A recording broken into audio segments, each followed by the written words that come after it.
Wow, so I'm actually going to have to hold a mic like this. Now I get why influencers are always using spoons and forks and shit to hold the mic up. So apparently this is the most optimal position. Uh I don't know. I'm going to have to deal with the light reflecting off my glasses. Okay, wait. Let me move to some optimal position. Okay. Um yeah, I think this is better. Hi, and welcome back to the Dwelling Space. My name is Zara, and this is the Dwelling Space. Dwelling Space. Insert echo here. Today, I want to talk about prayer. So, this is going to be a very quick conversation. I actually feel weird holding the mic up like this. But anyway, I've been doing a lot of practice into Gnosticism, and I've been doing a lot of research into some other religious practices such as Gnosticism. Gnosticism, the J is silent. I'm going to talk about this a little bit after. But today I want to talk about prayer. I feel like when people leave dogmatic practices, they have a tendency to want to discard all the other words and concepts that came along with that practice. For instance, prayer. If you are raised in a very dogmatic home, you may know prayer as the act of talking to God. That is what has typically been taught to us, that prayer is the act of talking to God, right? But then in these practices, they are thinking of God as an external being. So you pray as in you are speaking to an external being that can hear you and that can read your thoughts, no? However, I have dabbled in, or I have studied, I don't want to say dabbled in, because there are some practices that I am really yet to go deep into, such as Islam, for instance. I don't know if I'm going to ever get the girls to go down Islam. I feel like I cannot be that subservient. But yeah, I think I'm just going to do my research into it. Plus, the path that I'm currently walking down, I see a correlation between all religions in the sense of symbolisms and Gnosticism, the J is silent. But yeah, I see similarities between all these practices, and I guess I'm just going to take the similarities and then use it to understand Islam so I don't have to go down Islam myself. I feel like I don't need to practice all religions. I should feel content and satisfied with not embodying a particular religious practice. I think I just need to understand, and you just need to understand really the core of that religious practice, and then you can find your in between.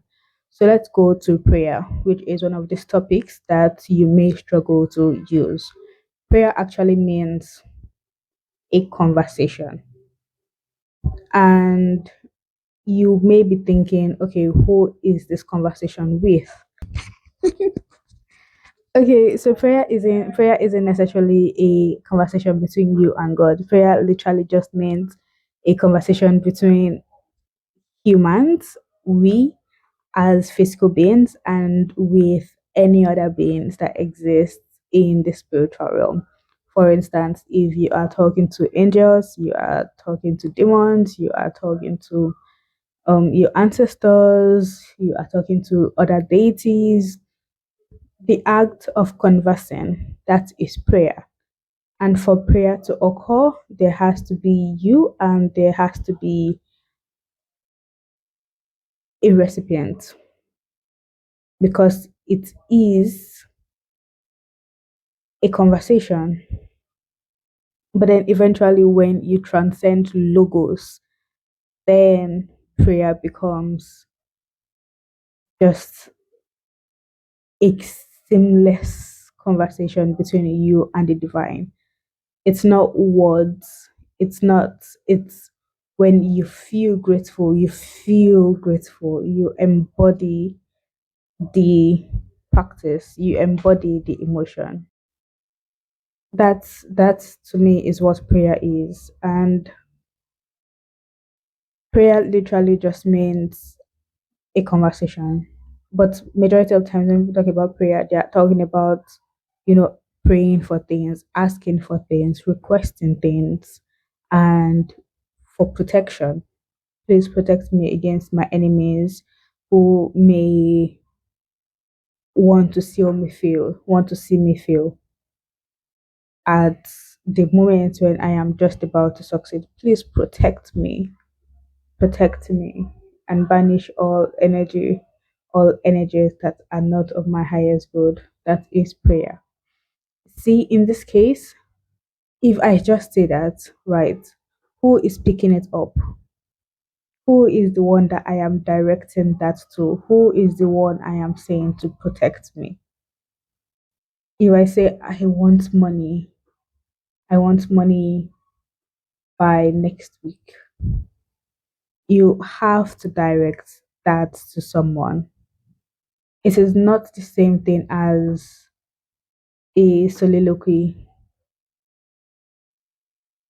Prayer is a conversation, and eventually it just depends on the depth of that conversation.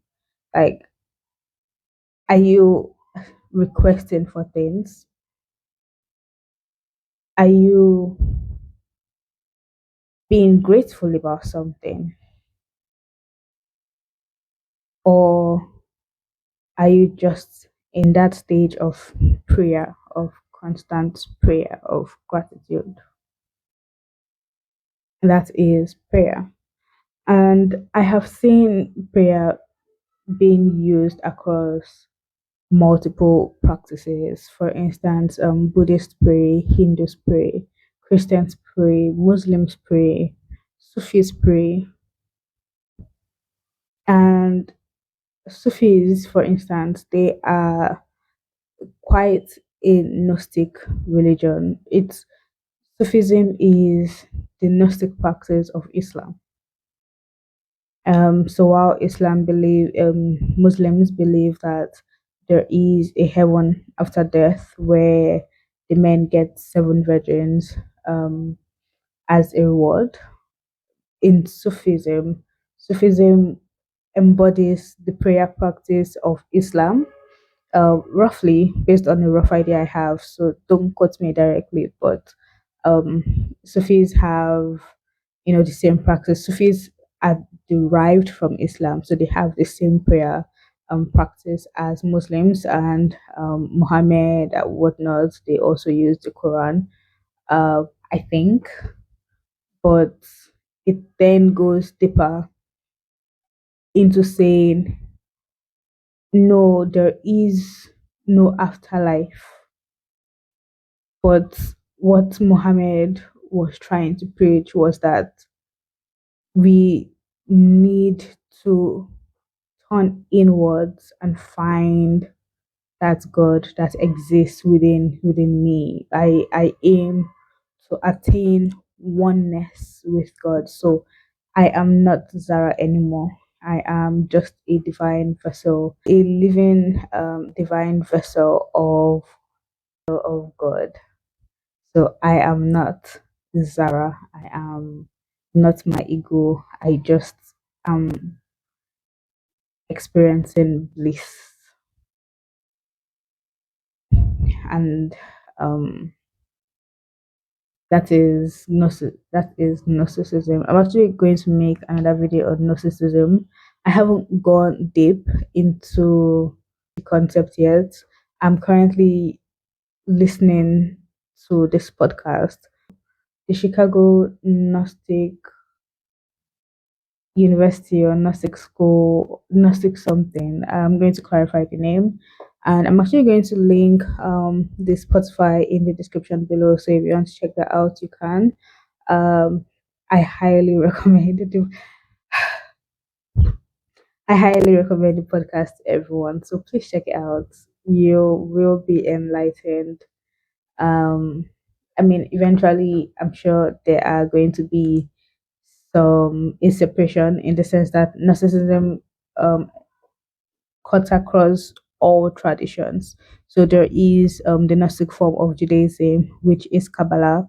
Gnostic form of Christianity is Christian Gnosticism. The Gnostic form of Islam is Sufism. The Gnostic form of Buddhism is Tantra. So basically, it's there are these religious practices, and then there's a Gnostic form which uses the let me address this. I think my mic is starting to break. Basically, they use the practice set by this religion, right? And then theirs is just to say, God, Jesus said, the law is love yourself as you love your neighbor. And to love yourself means to love God because you see perfection in God. You see perfection in who you are. And so even when you are flawed or even when you make mistakes, you still love yourself as in a divine love. And that divine love can only occur out of connection to I'm trying to adjust my legs out of connection to a higher divine being. Um, we're going to circle back to this conversation some other time. We're actually going to have to have a full on conversation about it. But yeah, so you circle back and but yeah, um, narcissism in summary. So the very next video is going to be I'm actually looking to write a Substack article about that first, and then I would create a video about it, but I don't know because I don't feel like I have just enough knowledge to talk about it. Talk about it right now. A couple of podcasts in, I will get back to you and I'll let you know what narcissism is about for my new series, religious studies.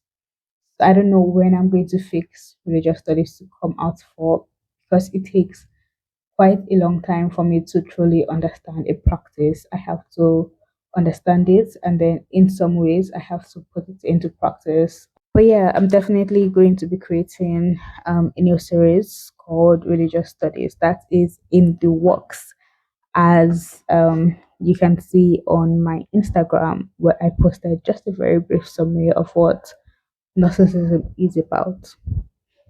So, um, thank you for tuning back into another episode of The Dwelling Space. Thank you for spending time with me right here, right now. And thank you for letting me, and thank you for allowing me, and thank you for allowing me to impact some knowledge to you. I hope I see you in the very next episode. Um,